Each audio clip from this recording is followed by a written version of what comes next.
দীঘায় নতুন জগন্নাথ দেবের মাসির বাড়ি হচ্ছে জগন্নাথ ঘাটের পুরনো জগন্নাথ মন্দির। এবার রথযাত্রায় গড়াতে চলেছে রথ। নতুন রথের কাজ ইতিমধ্যেই প্রায় শেষ হয়ে গেছে। এবার প্রথমবারের জন্য নতুন রথে করে রথযাত্রা উৎসব পালিত হবে দীঘা সমুদ্র সৈকতে। নতুন জগন্নাথ মন্দির থেকে পুরনো জগন্নাথ মন্দির পর্যন্ত রথযাত্রা উৎসব পালিত হবে। ইতিমধ্যেই রাস্তা সম্প্রসারণের কাজও যেমন হয়েছে, অন্যদিকে এই রথযাত্রার পথের পাশে অবৈধ দোকান ও অবৈধ পার্কিং ইতিমধ্যেই সরানোর কাজ শুরু হয়েছে।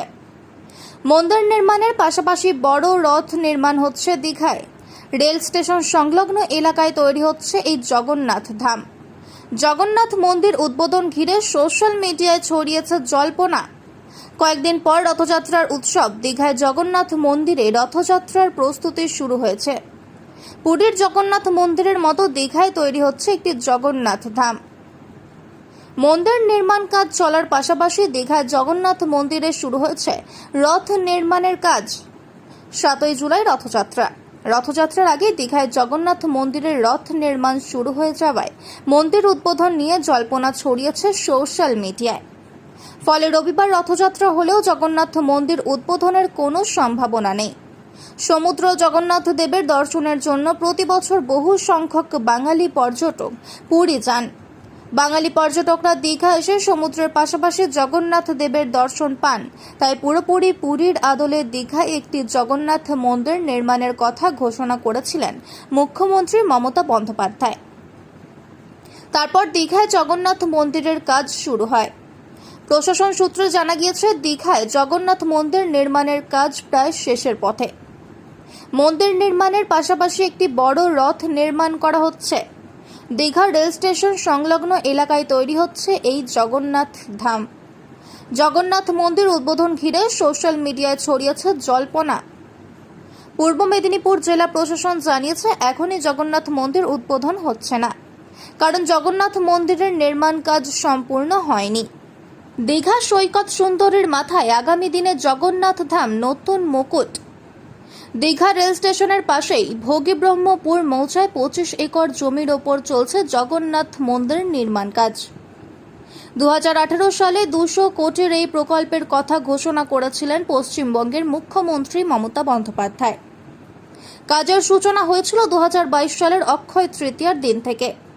এখন প্রায় শেষের পথে বলা চলে।